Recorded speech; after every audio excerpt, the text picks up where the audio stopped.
कभी कभी जिंदगी में कुछ ऐसा हो जाता है जिसे समझने में बहुत देर हो जाती है, और जब समझ आता है तो लगता है सब कुछ पीछे छूट गया। एक घर में दो छोटी बहनें थीं, एक 11 साल की और दूसरी 8 साल की। बचपन जहां भरोसा होता है, डर नहीं। लेकिन कभी कभी सबसे गहरा जख्म वही देता है जो अपना होता है।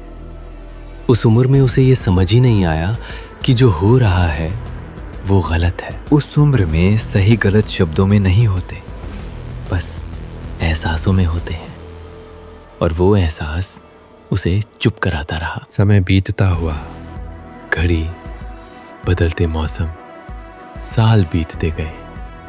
बचपन, किशोरावस्था, फिर जवानी, सब उसी चुप्पी के साथ। वो बोलना चाहती थी, लेकिन हर बार डर जीत गया। एक दिन उसने हिम्मत की, माँ से कहा, लेकिन जवाब सहारा नहीं था।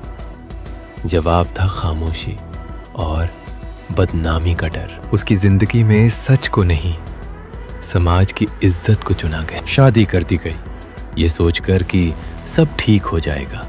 लेकिन जो जख्म आत्मा पर लगते हैं वो रिश्तों से शादी नहीं चली, अलगाव हुआ, और जो दबा था वो सब फिर लौट आया।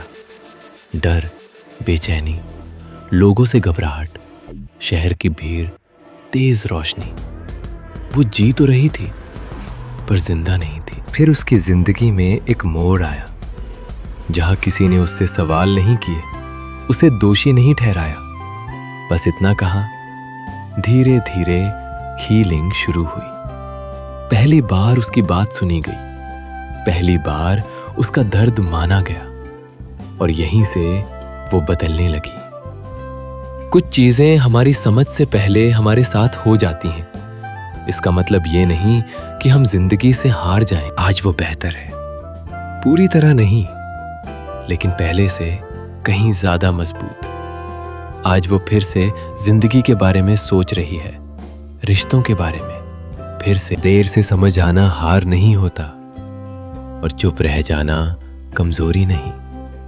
कुछ कहानियां शोर में नहीं, खामोशी में लिखी जाती हैं, लेकिन उनका असर पूरी जिंदगी पर पड़ता है। और जब कोई उस खामोशी को आवाज देता है तो जिंदगी फिर से सांस लेने लगती है।